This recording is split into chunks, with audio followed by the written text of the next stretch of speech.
Hey guys, welcome to Fellowship Corner, Belly Laughs and Bible Chats. I'm Jasmine. And I'm Amanda. And today we're going to talk to you guys about just giving you encouragement, and I feel like it's going to be serious, but also giving you a space to it's okay to find little joys and happiness right now with what's going on. I feel like sometimes if it gets too heavy and you don't find those little outlets to just let yourself to calm down a little bit, it can be really bad on your mental. So I do think the entire world is lamenting right now.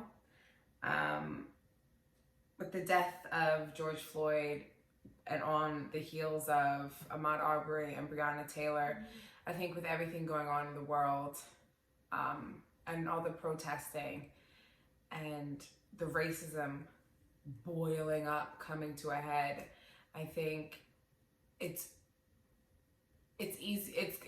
It can be very distracting, and I think we kind of sit in our sorrow and we forget that we can turn to Him, right, and we can go through all that pain and that agony and be angry, but be angry with Him, because He is going to fill us back up. And I think we should always keep in mind that no matter what we do or what we're going through, to turn off the news, silence the noise around you, and just have your one-on-one with Him, with the Word and the Bible.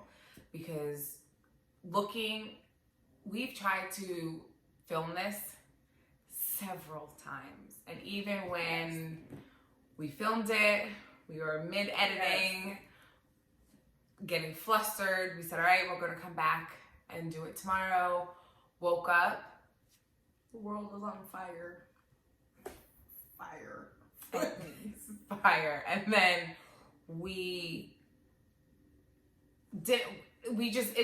it wasn't sitting right on our hearts. No. And then we sat down and we watched Transformation Church with Pastor Todd. And then we came out of that entire sermon just fresh and renewed, and we're like, we have to do another video, because again, it's when you're sitting there looking at all the destruction and all the sadness, you just we felt back being angry and having all these questions. We're like, well, why? Why does it let these things happen? And it's just not fair. Yeah, and upsetting. I feel like we've gone through all of the emotions, and just each time we sit down and we sit together and we'll read the Word together, and we'll try to find something to make it make sense. And I feel like, at least for me, He's starting to every time I get angry or upset about something, He's helping me make that into constructive anger, instead of wanting to just go off and curse out every Dina that comes to my DMs. But He's really, every time I go to Him, this is our weapon. This is what we use to shield ourselves from people coming at us and people just being blatantly ignorant and stuff like that. So because what the devil cannot destroy, he will distract. And there has been a lot of distraction going on in the world right now. You can see it on the news. You read this word and you're just you watch the news the next day and you're like, dang, I just read about this. It's a little daunting. So we're just here to give you this encouragement that it's going to be all right. And I think you can attest to it. In every tragedy, we try to find a little bit of joy, a little bit of hope or understanding. Because within His death, it's almost as if one half of the world knew about racism and the other half was oblivious to it. And so with mourning the death of Ahmaud Arbery, Breonna Taylor, and George Floyd, just to name a few, the recent ones, dealing with all the crazy racism that's just have been thrown in our faces, and then having to combat that.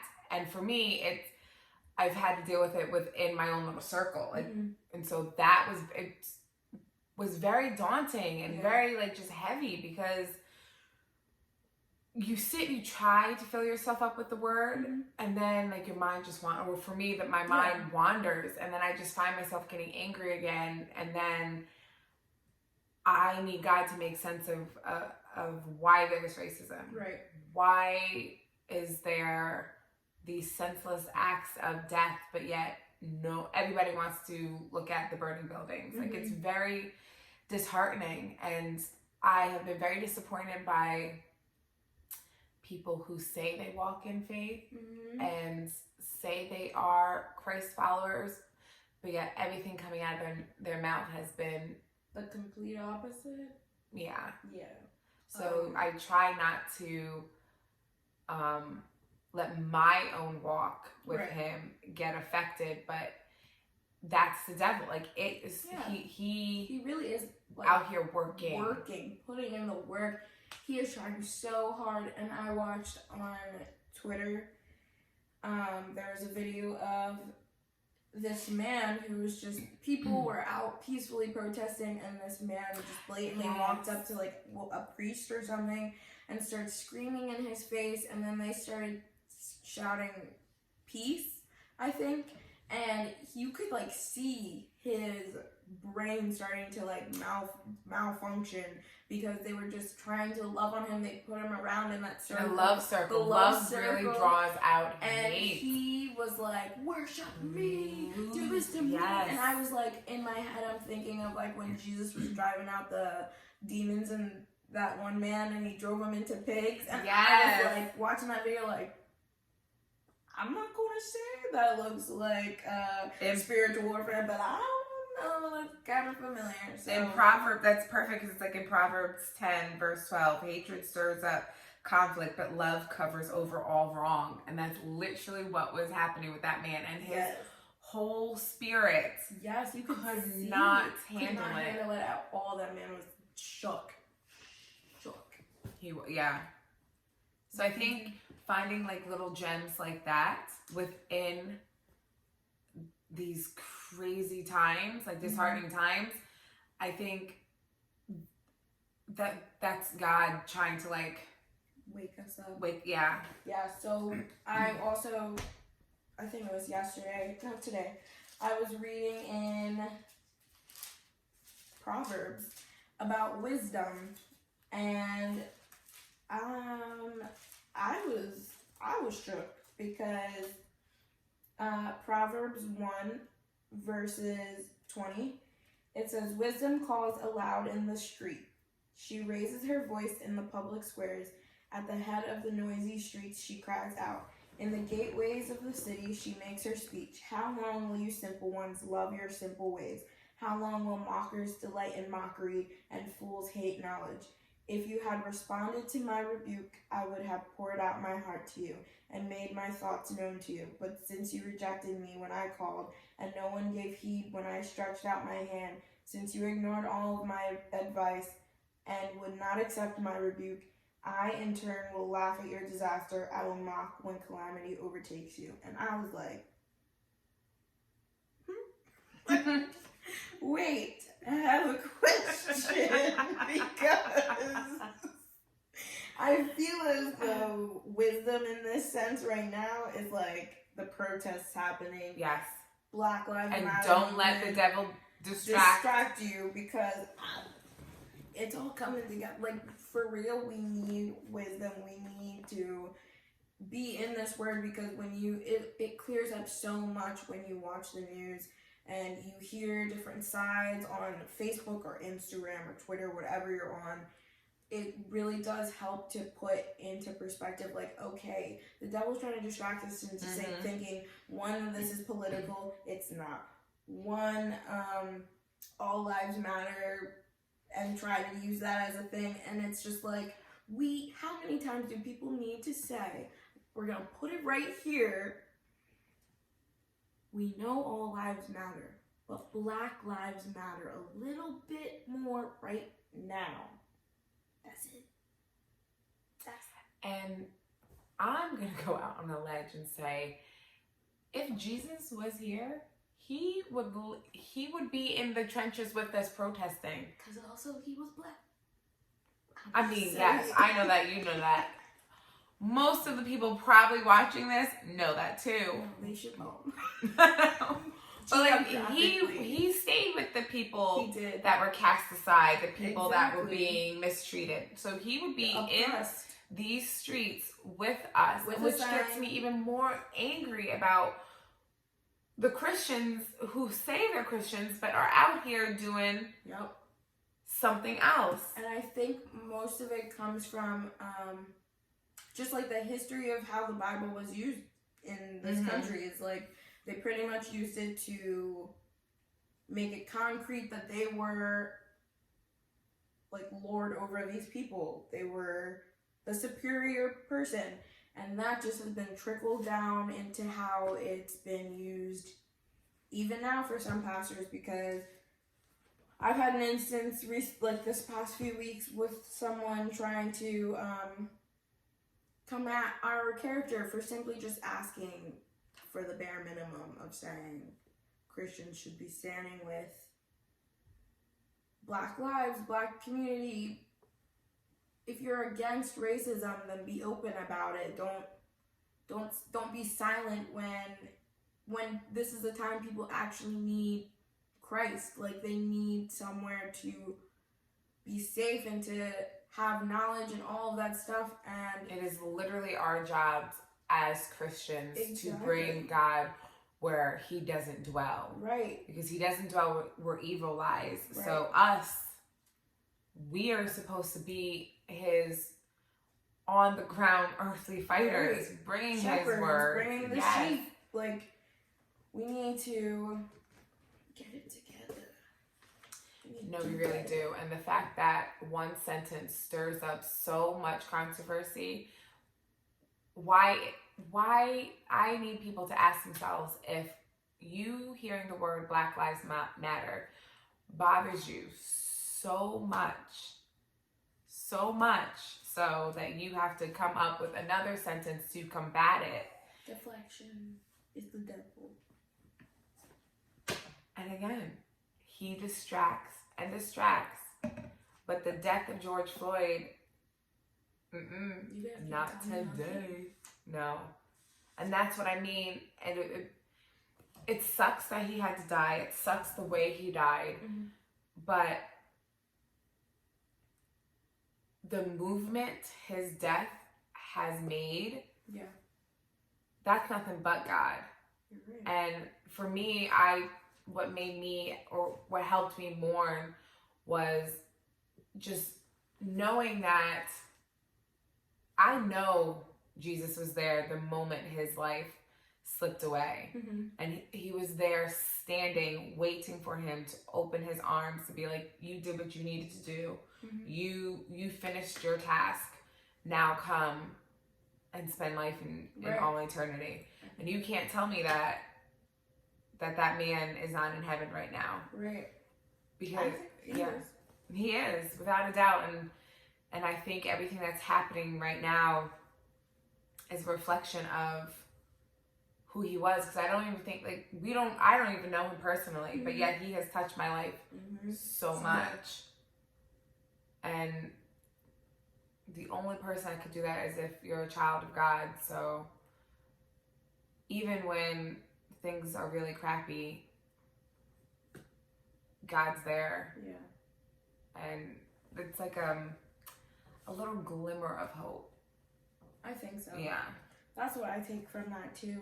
And it's kind of just like propelling me to want to be more open about my faith, mm-hmm. and more open about it, because in John it says it'll be on earth as it is in heaven. So everyone that's around me, that I call my friends and family, like, we all go into heaven together. So I need to do the work. I need to stop being complacent in my faith, because right now is not the time to play. It's not the time to be iffy. One foot in, one foot out. Like, I'm all in. Like, I need to be all in. And so far, every time I've like stepped out of my comfort zone, I've reached out to people who've reached out to me. Like, I've just been like refilled every single time. And I think it's just learning how to trust him, even though it's hard, and even though you can't see the future. It's kind of just like, okay, like I don't know what to feel. I don't know what to say. I don't know what to do, and kind of just. I think in times like that, I think it's also very helpful if you just have no strength, or you're in that anger and you don't want to like open your book, just turn on worship music. Yes. Just sit there and let the words pour into you. Because have them speaking over you is just as equally powerful. And just inviting him, you can even just say like, I invite you into this room. Leave the door cracked. And you don't even have to speak, but just kind of just get into that presence of the Lord, and like he will move through you. Like he does works through us before we even acknowledge that he's something that we need. I've seen him do that. Speak on that. Multiple times this past 2 weeks, in people that I'm friends with and that I'm family with, and I'm just like, you do you not see that this is Jesus? Like, whew. So just, you don't even have to say a word, because he doesn't need you to say anything. He's got it. He's got you. Yeah, he does. I don't think it does any good to dwell on the negative, because in Ephesians 4:31 it says, get rid of all the bitterness, rage, and anger, brawling, slander, along with every form of malice. Because if you hold on to that, he can't come in. Right, and he can't help you make a difference in somebody else's life, or like the people around you. So that's good that you say that, because what I have been like telling myself and telling like people who've asked for my advice, and how I have just been combating negativity, I kind of think of it like, I'm gonna give God all of the people who want to be blatantly ignorant and who want to come at me sideways for no reason. Because at the end of the day, like, I'm not gonna argue with somebody who really just is there for an argument. Very close-minded. Right. It's above me now. Right, and I'm not going to let those people steal any of my joy, because I'm trying to hold on to all the joy that I can, so I can do the work that I've called to do, which is put that joy back out into other people. So I'm gonna give him all of those people, bless them, have a blessed day, and send them on their way. And I'm going to help those who are willing to learn and who want to understand more, and encouraging them, because this is something that like 95% of the population is like, never seen this before. I didn't even know half of this stuff existed. So it's scary. It's crazy that some of these people didn't know this before, but you know what? It's fine. They've realized it now, and now I feel like if they want help in understanding something, I will be that person, because I can do that in a loving way. It takes nothing out of me to educate somebody, and everybody else, I'll give you to God, because you're gonna have to get it one day. So I'll pray for you. But and you catch up. No, but that's actually very key, is praying for our enemies and praying for those who it's very hard to pray for. So yeah, I think it's hard to pray for them, like, in the moment. Yes, and personally. Yeah. Which is why that is one of my things that I'm struggling with, to be transparent. So I kind of just group them all together in a lump, so I don't have to, like, if I think about one specific person, I might get angry and just, God, I want you to do what you did back in the day when you smote Sodom and Gomorrah, but if I loop them all together, I'm just like, pray for those people that don't like me, pray for those people who are coming at me sideways, pray for those ignorant people.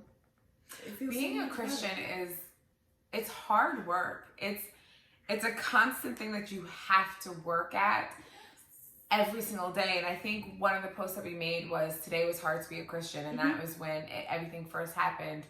And every day since this very moment, it has been very hard, because you turn around and you just want to feel all this pain and this anger towards somebody, but then you check yourself and you're like, it's not worth it. It's not worth it, nor that's not what he requires. That's not what he wants for us. Right.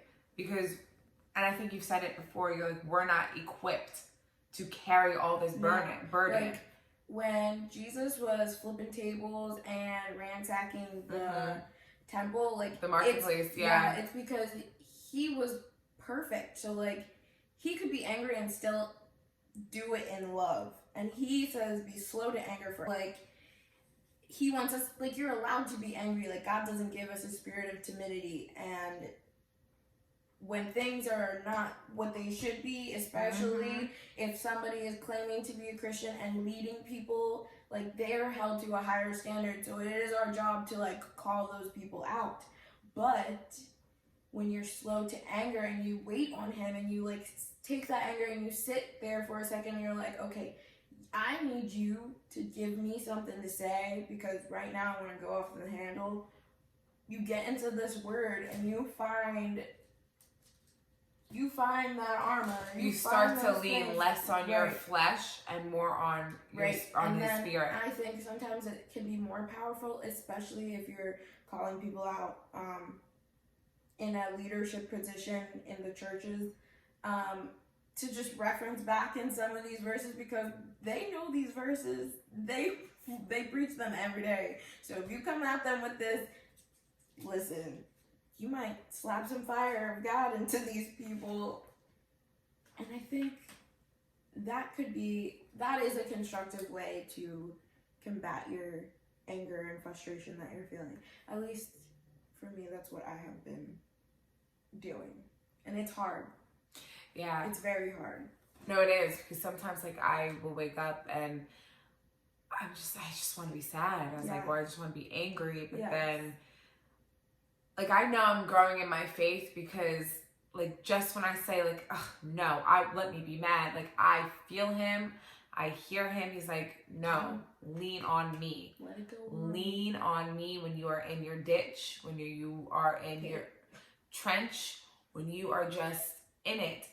Don't go at it alone. And I think we forget sometimes that, we might not be, because it's very hard for us, if we don't have something in front of us, it's not tangible, like, we can't see it, like, no, it doesn't exist, but like, or like, I don't feel like waiting for it. Yes, but like, no, he's everywhere, he's around us, and it, like, you feel him, like, rejuvenate you, he replenishes you, everything you lose. Yes. He's like, I think I have not been in my Bible as much as I have been in my Bible in a long time.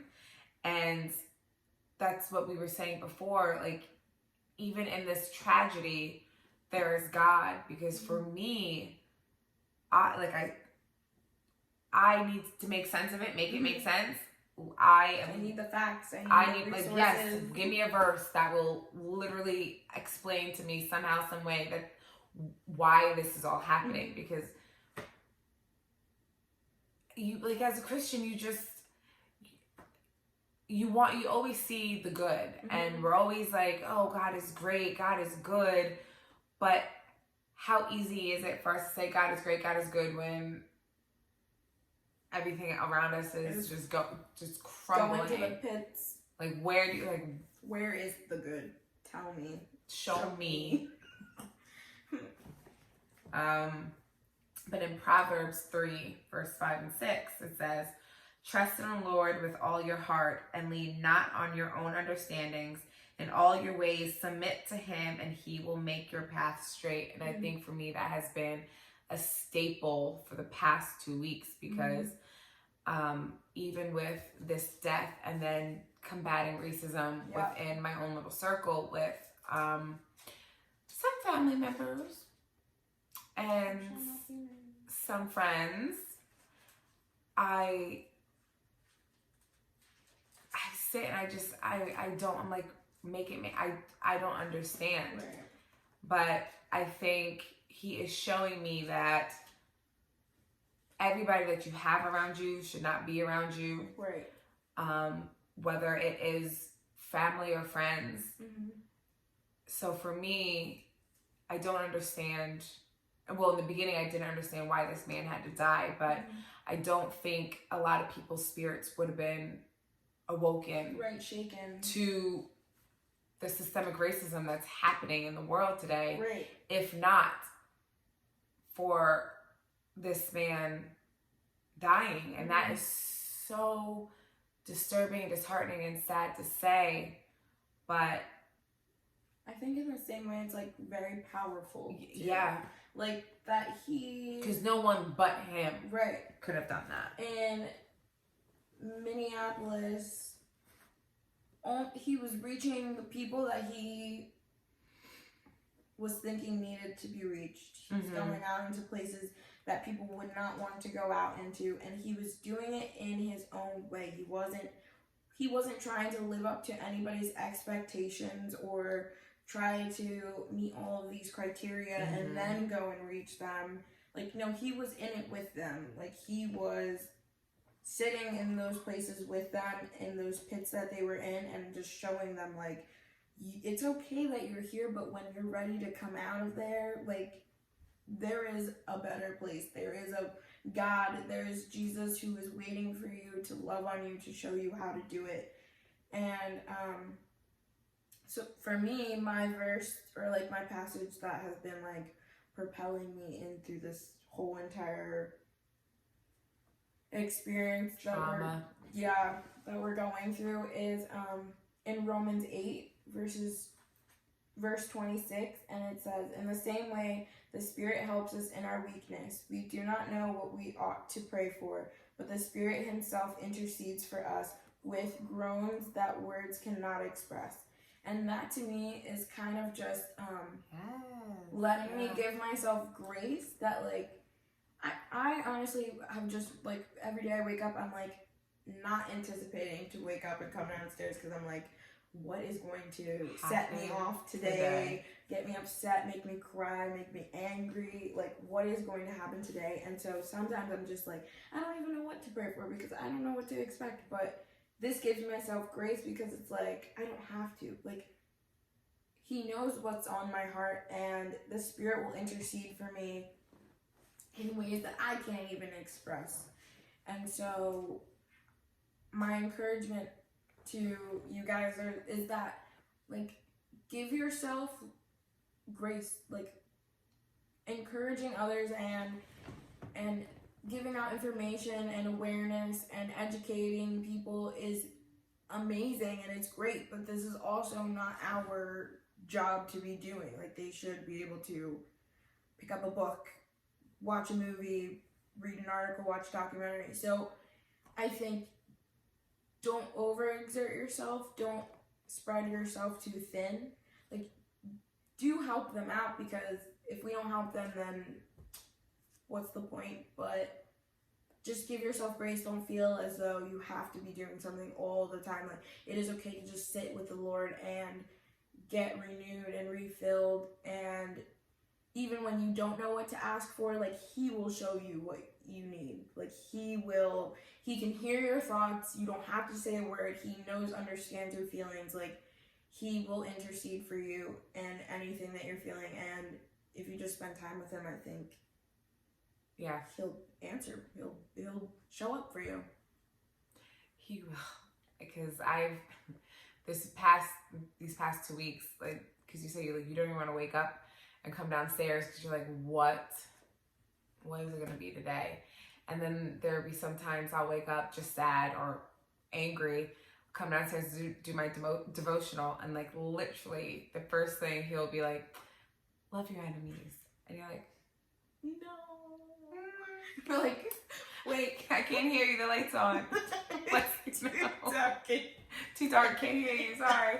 And then like it'd be whack on the head. Like no. You're gonna get this word.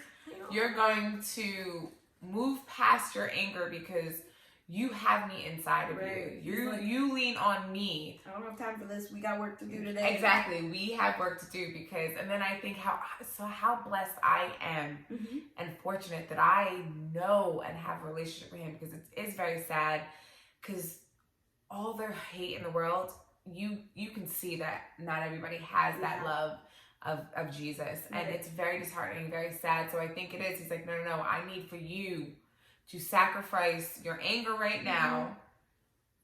Let me fill you up and let me help you, because we're not doing it alone. No. Like he is there, our power source, to help people that to know or lean on to.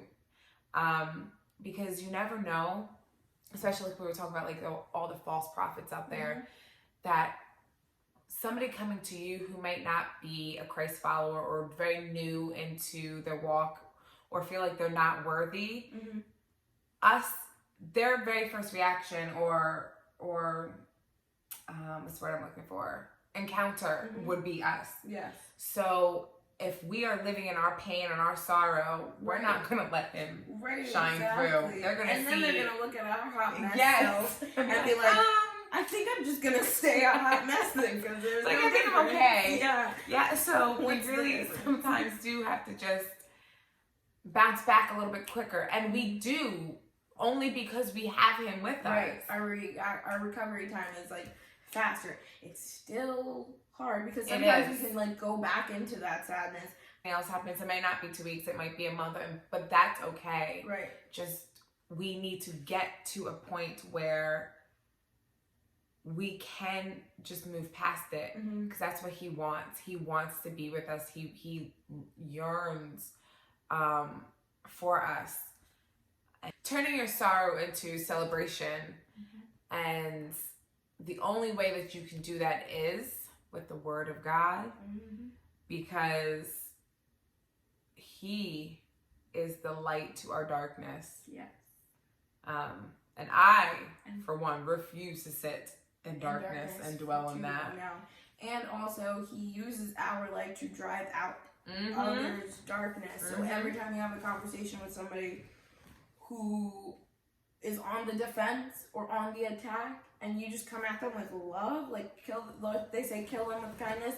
Do that in a Christian manner without coming out of my character and still sleeping great at night. No, because I remember when I was so angry and I wanted to go on this whole thing, like rant, and I was mad.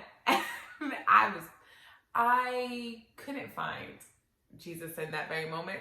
But yet, but see, this is why Jesus puts us with people that are like-minded, and what is it? Iron sharpening iron. Yes. There's sparks. It's messy, but baby. Yes, because you were like, no.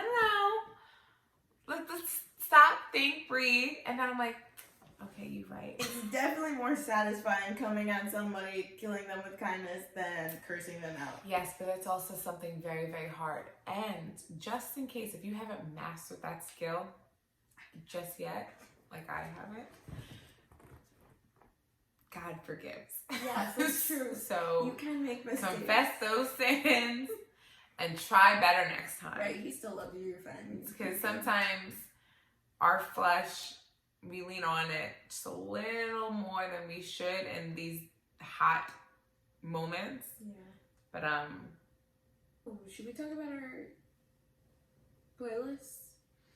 Spotify. Yes. So we will link the links to playlist. Our playlist that's been clutch.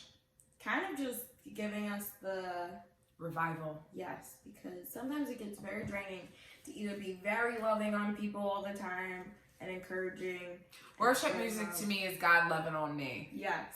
And so in order for me to push that love out on you and to like remind myself that he is doing work right now, that he is moving throughout all of this chaos for his good, I always have to have at least some time during the day and listen to these songs.